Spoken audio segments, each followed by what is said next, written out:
It feel to be one of the guests ngayon ng Isip Ko? Nakakatuwa kasi na-miss ko din si Chef Boy.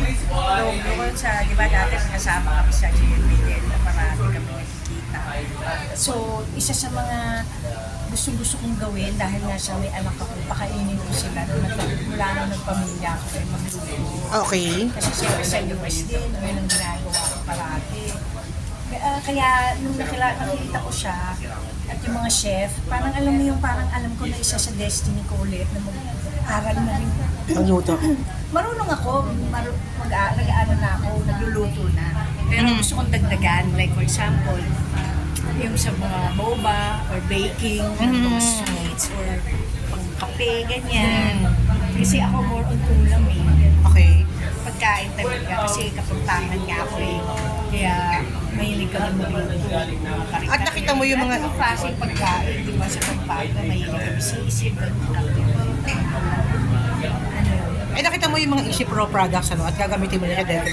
Oo, ginagamit ko na siya kasi pinadala na nila ako eh. So, umpisa pa lang po ito ng relasyon ko sa kanila. Marami pang pwedeng dugtungan ng kami. Paplano kami ng mga future na gagawin after namin dito. May meeting. So, maraming options. Kaya kung wala kayong hindi nyo alam gagawin nyo sa buhay or gusto nyo maging maligaya, magka-negosyo, Easy Pro lang din ang gawin mo kasi mas madali eh. Tsaka masaya kasi pagka alam mo yung pinapakain mo sa sarili mo, sa pamilya mo, sa anak mo. So parang hindi kaya ang saya-saya ko lagi. Kasi mula nung ako na yung nagluluto sa bahay namin, siyempre yung amoy din yung bahay, sumasarap eh pagka nagluluto. Nagiging masaya yung bahay. Rufa, we're happy na active ka ngayon sa show business. You have... God is good din. Siguro yun talagang planos din sa akin ng destiny ko. Kaya pala dito ako binalik ng Diyos. Sa, di ba, mula nung yung nangyari sa buhay ko, yung parang lagi na lang akong pinababalik sa Philippines. Yung destiny ng Diyos na parang umuwi ka kasi may kailangan na kami mas kasunin, may gagawin. So ngayon, parang naging maliwanag sa akin na dito muna mag-focus. Kasi nga, nandito lahat ng nagmamahal, maraming tumatangkilik, maraming offer, may trabaho, may kaibigan, pamilya, alam mo yung gano'n. Kaya, todo na to. What's this? Malaking tulong ba itong maraming trabaho para mahawakan mo? Siyempre, medyo emotional ka ngayon sa pinagdaanan mo, no? Oo, sobra. Malibang ka, oo. Nalilibang ako, pero minsan after 3 days na busy, ganun pa din, umiyak ka pa din, grieving. Umiyak kayo, kagaya kahapon, umiyak ako, tapos natulog ako ulit ng tanghali. Tapos sabi niya, mama ako din. So, hindi na siguro mawawala yun. Matagal. Forever kang maniiyak. Pero mag-focus. Diba, busy ako.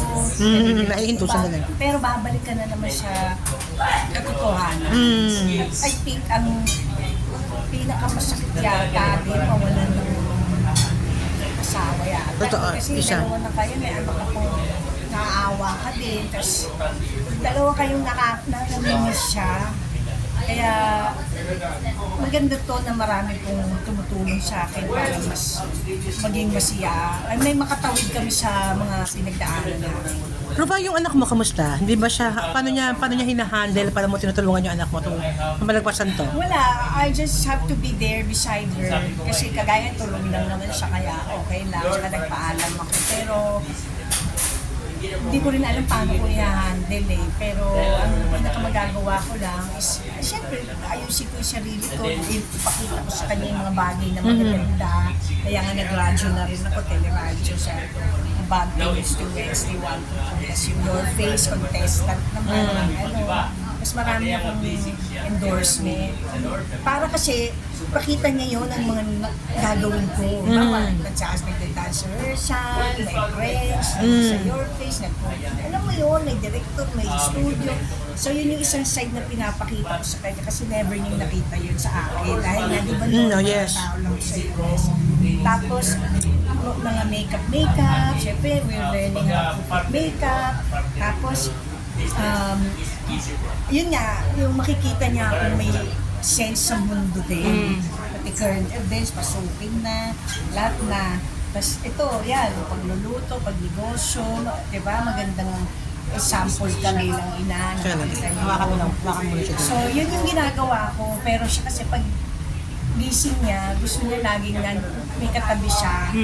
Kahit tulog ako, nakatabing-tabi. Alam mo yung parang naging clinic. Kasi Oo, yes. ayaw niya umalis sa tabi ko. Gusto niya sumama pag may work. Parang pag may trauma yata yung gano'n. Siyempre, Pag gising, siyempre. parang iiyak na lang. Tapos gano'n. Lupa sa vlog mo kasi, no? Sa vlog mo, klaro mo yung sinasabi mo, may death benefits. Wala talaga, totally ka ngayon. Wala pa rin. Wala pa kasi una hindi pa ako nakakabalik sa Amerika. Umuni lang kasi ako doon para ayusin namin lahat. Lalo na dalhin namin yung body ni Trent. So, yun pa lang yung nagawa namin. At thinking lang naman ang mas pinaka-importante. Yung benefit naman yan, forever na benefit na yan. Kaya, pag uwi ko doon, yun yung aasikasuhin ko. Pero hanggat nandito pa ako, hindi ko maasikaso. Saka Mars, may Kasi trabaho ka. sumali ako uwi, nag-contest kasi ako. Tsaka nakakalungkot din naman dahil siyempre uwihan namin Amerika, si Trent, di ba?